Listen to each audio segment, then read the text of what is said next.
Hello and welcome to Round Robin. I'm your host, Robin McCormick with the City of Hampton's Communications and Marketing Department. And today we've got a back to school topic. It's immunizations. It is that time of year. And my guest is Beth Carroll from the Hampton Health Department. Welcome, Beth. Thank you.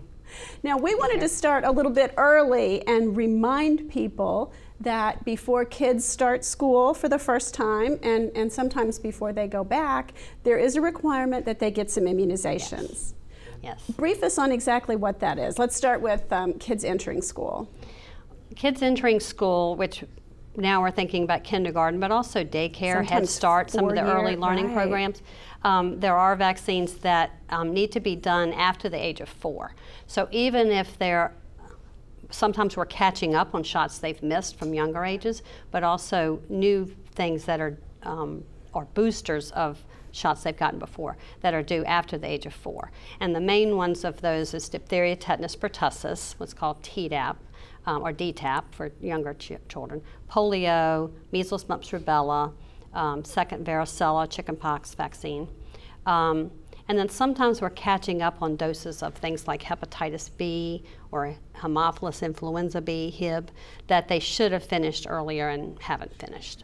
Okay, so if I am a parent, or maybe I'm a grandparent who's helping to take care of a child, and they're getting ready to start school, really you need to find out what their shot record is and make sure you're up to date. Right. Because you don't want that kid to show up on the first day of school and be sent home. Exactly. That happens. Really we've had some parents who have been very smart and already come in and gotten that done. It's not too late. It hasn't gotten into really crazy busy time yet. But as we get closer to the end of August and closer to the first day of school, that gets a lot. The clinic is much more crowded, the wait is longer, and definitely you don't want your child to be going to school on the first day and being sent home. Right. So how does the health department get involved? What is your role in immunizations? I know as I took my kids to my pediatrician. I've never been to the health department for that. What's your role? Well, we are just an immunization clinic. So part of our role is to provide immunizations for parents that have maybe waited a little closer to the deadline and can't get appointments with their physician for their physical. The physicals can be delayed a little bit. There's a waiting time as long as you have your appointment for your physical. But you cannot start school without the shots. And so that provides a way for parents to get vaccines done when they can't get an appointment with their physician before school starts. And also for parents who maybe are in between insurance coverage, don't have insurance coverage, any vaccine that is required by the state for school or daycare entry is provided free by the state. It's funded by the state. So for parents who are maybe underinsured or have no insurance, there's a gap in their insurance coverage, that provides a way for them to get those done. And so let's talk about why the state funds this. What is the community health goal related to immunizations? It's disease prevention. The diseases that are required by the state are primarily the ones that are contagious from child to child, mostly airborne infections. And so anytime you have a situation where a lot of children are close together, and diseases can be spread more easily, those are the diseases that are covered under the state program to prevent those diseases from spreading in those school-type settings or daycare settings.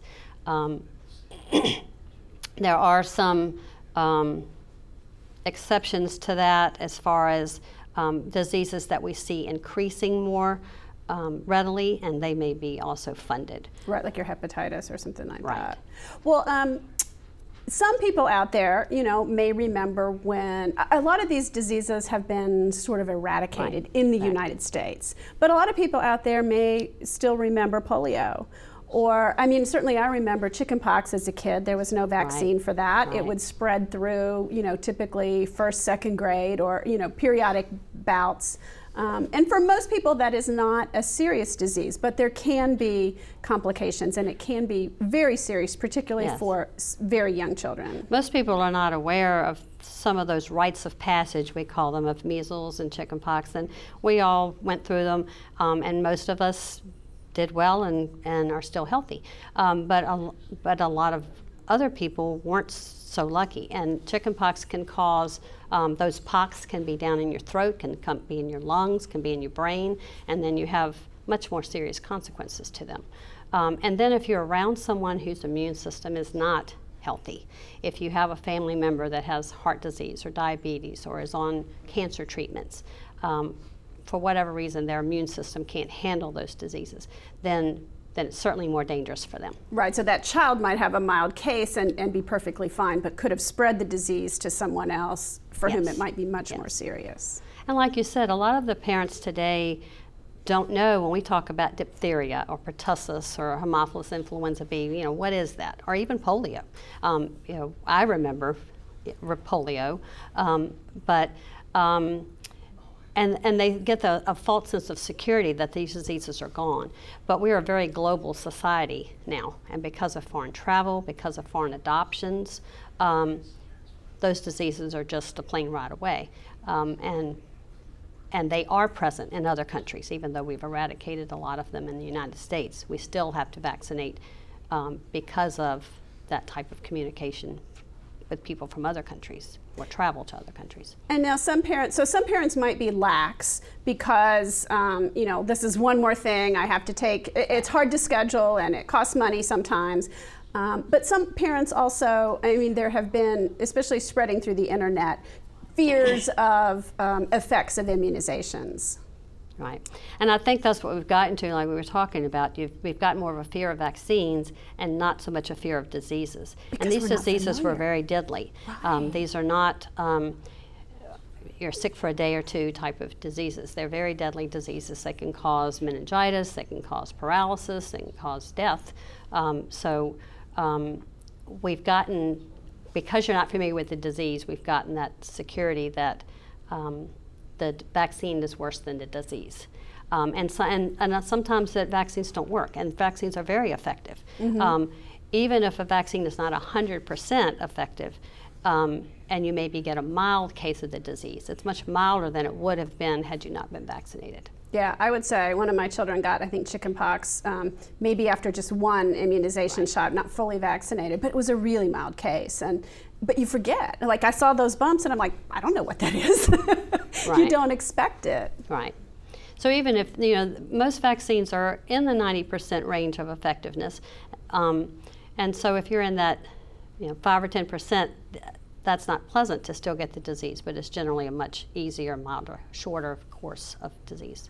But are you aware of any studies that have truly linked immunizations to problems for a large statistical? I know there was a fear at one point of the pertussis, which is also whooping cough, right? Right.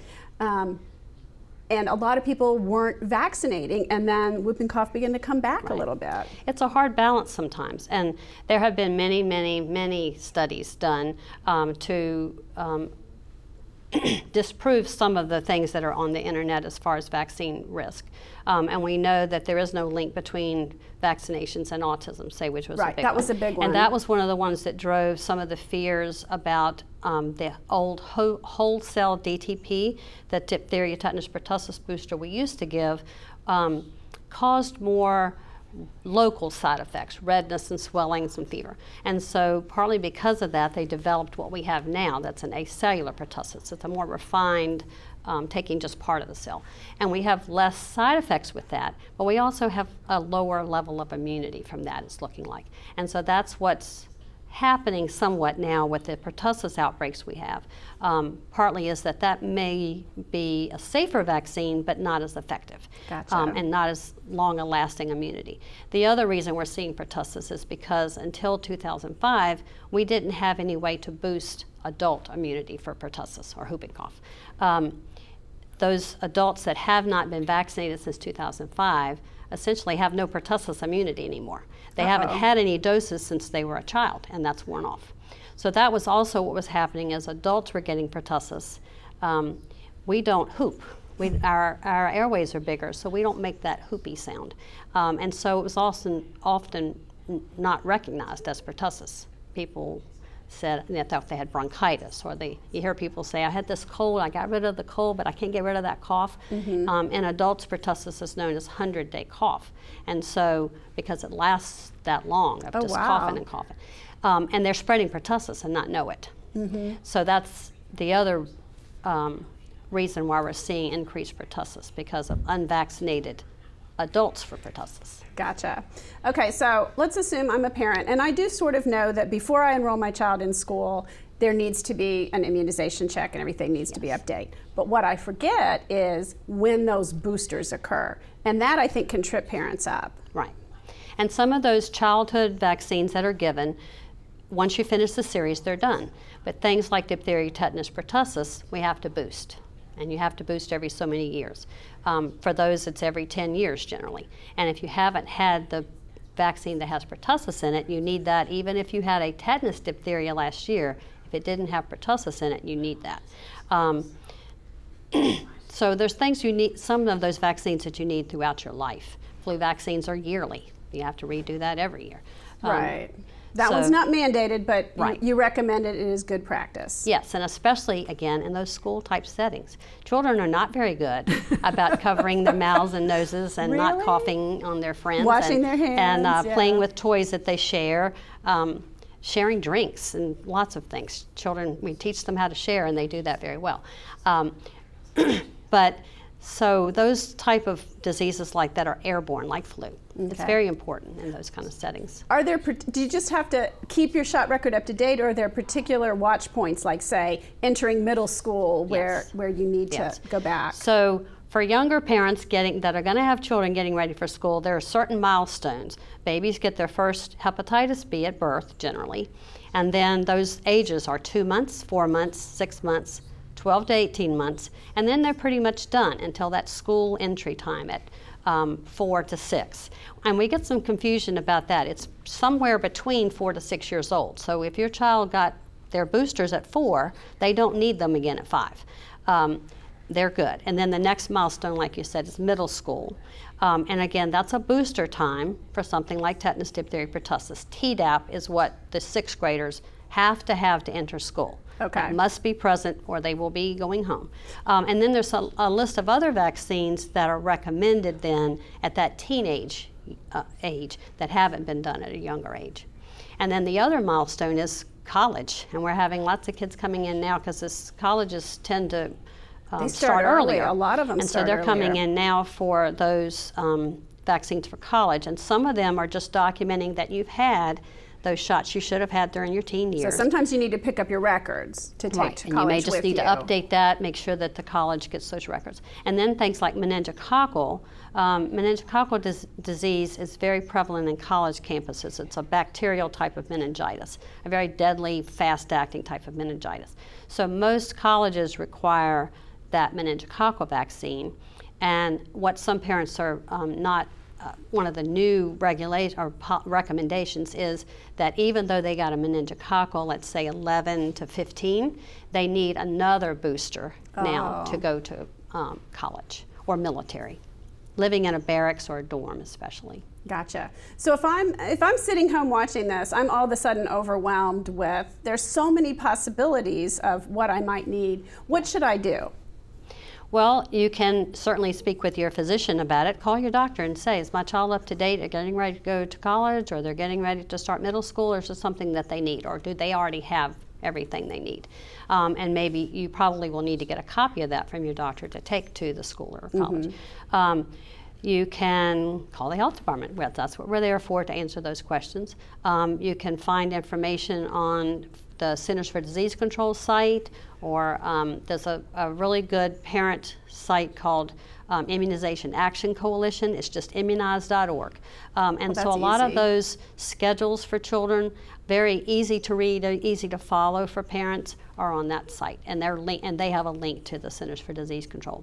I'm assuming you can also call the school office, the school board office, or your school, or your college, and say, not only what does my child need, but what documentation do I need? Right, and what are you going to require? Because some colleges are different as far as what they require. The recommendations may be the same, but the requirements might be different. Gotcha. And certainly the state Virginia Division of Immunization site has a whole section on school requirements for Virginia.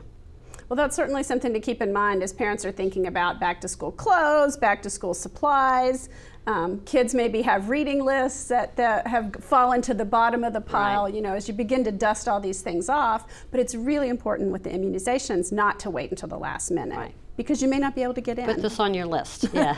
And it's not the most pleasant part of your list, but it's important. And you don't want your child to be excited on their first day of school with their new supplies that you have, and they can't stay at school.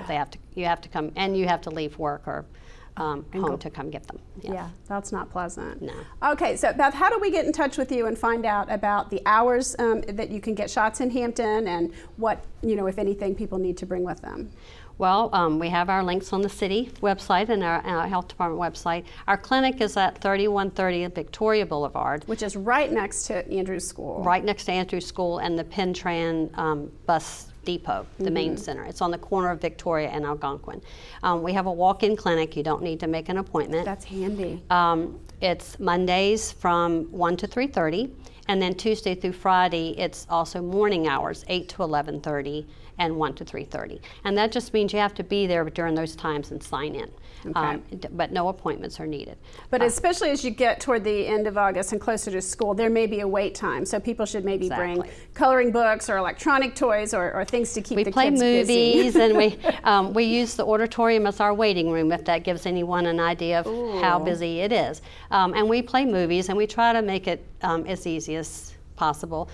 Being prepared really helps. If you already have your shot records, if you know when you come in what you're needing to get. And that can be a challenge for people who maybe move around or had coverage with one doctor, didn't have insurance coverage for a while. Right. So assembling those records. Bring your forms. If it's a college required vaccines that you're getting, bring that college form. So we have that all there to fill out. We can do some searching. We can call doctor's offices and get records. We have a state immunization registry, a state database. Oh, that's helpful. And we can find some records there, but all of that takes time.